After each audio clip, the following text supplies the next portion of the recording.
In the summer of 2016, a group of us from St. Luke came to Germany on a pilgrimage to remember Bach and Luther.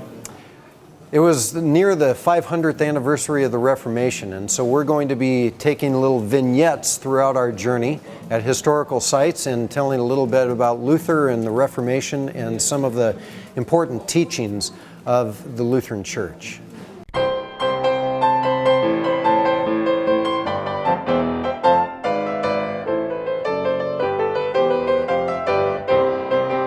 The date was July 5th, 1505.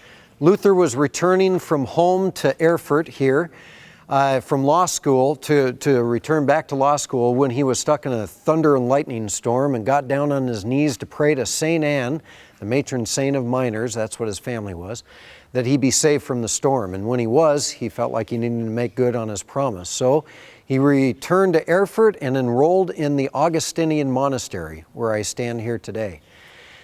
Luther was a zealous monk, trying to be righteous, achieve this kind of righteousness he believed that was called for. But it was later in his discovery of grace, when he was preparing lectures on Romans, chapter 1, verses 16 and 17, that Luther had the breakthrough that righteousness is not something we achieve, but something that we receive, at least the righteousness that leads us to salvation. Luther's most famous quote, "If you're a preacher of grace, then preach a true and not a fictitious grace. If grace is true, you must bear a true and not a fictitious sin. God does not save people who are only fictitious sinners.